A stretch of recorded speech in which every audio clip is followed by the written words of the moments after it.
यार मेरे हाथ में आई है आज बापू की मार्कशीट। महात्मा गांधी 1887 में इन्होंने 10वीं यानी कि मैट्रिकुलेशन के एग्जाम दिए थे। ये उनकी पुरानी फोटो है और Bapu was quite a dapper person in his young as.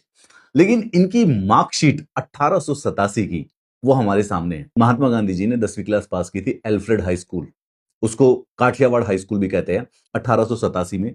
और उनकी ओरिजिनल मार्कशीट अभी तक प्रिजर्व्ड है। तो आइए बापू के मार्क्स देखते हैं। बंदे में था दम, वंदे मातरम। देखे तो सही भाई मार्क्स में कितना दम है बापू के, क्या पढ़ाई वढ़ाई करते थे भैया। याद रखिए कि ये मार्कशीट जो है ये 1887 की है और बापू का ब्याह हो चुका था 1883 में। और अगले साल ही 1888 में बापू लंदन चले गए थे लॉ पढ़ने के लिए।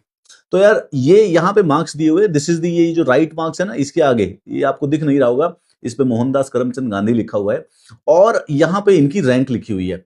यहाँ पे ये 404 रैंक है और यहाँ पे इनका नाम गांधी मोहनदास करमचंद। ठीक है, मैं इसको थोड़ा सा एनलार्ज करता हूँ ताकि आप देख पाए। होल्ड कीजिए, अब दिख रहा होगा शायद, गांधी मोहनदास करमचंद। और इनकी रैंक आई थी 404। अब इनके मार्क्स देखते हैं बापू के। बापू के मार्क्स आए हैं 89 इंग्लिश में, आउट ऑफ 200 है। उसके बाद बापू के गुजराती में आए हैं 45.5, ये आउट ऑफ 100 है। उसके बाद बापू के मैथमेटिक्स में आए हैं 59, ये आउट ऑफ 175 है।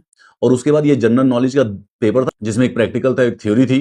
टोटल मार्क्स आए हैं 54, ये हैं 150 में से। बड़े अजीब से मार्क्स हैं, एक 200 का पेपर होता था, एक 100 का, एक 175 का, एक 150 का। मतलब बापू का जो मैट्रिकुलेशन का पेपर था वो टोटल 625 नंबर का था और उसके बापू के टोटल नंबर आए हैं 247। रैंक हमारे बापू की थी 404, एरर 404 नॉट फाउंड।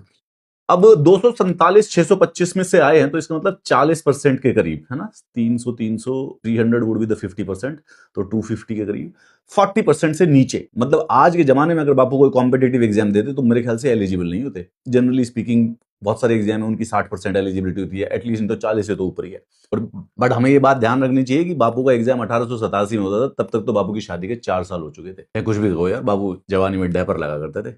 नमस्ते बापू जी, कैसे पढ़ाई वढ़ाई नहीं चल रही? 10वीं क्लास में क्या कर रहे थे भाई? पूछ तो सकते ही हैं बापू से, समझ गए? तो मतलब घबराने की कोई जरूरत नहीं है। जब देश के राष्ट्रपिता के नंबर ही 40% से कम आ रहे हैं 10वीं कक्षा में, रैंक 800 बच्चों में से 404 रैंक है, तो मतलब घबराना नहीं है। अगर कभी नंबर कम आए तो मेहनत दोबारा कभी भी किसी समय शुरू की जा सकती है। तो कंपैरिजन कर ले तो देखो, ये मत सोचो कि 40% है तो कम है। एक्चुअली में क्लासरूम के दूसरे बंदों से क्या 404 रैंक पर, रैंक तो पता ही है, मतलब बाबू से ऊपर भी थे 400 बच्चे। ठीक है, मतलब बाबू नहीं कर रहे थे भाई पढ़ाई 10वीं क्लास में बाबू का ध्यान कहीं और था। लियो टॉल्स्टॉय पढ़ रहे होंगे कुछ ऐसे, फिलॉसफी महावीर की, बुद्ध की, नॉन वायलेंस की। तभी तो मतलब एक ही काम कर सकता आदमी, या तो फिलॉसफी पढ़ ले या फिर पढ़ाई कर ले।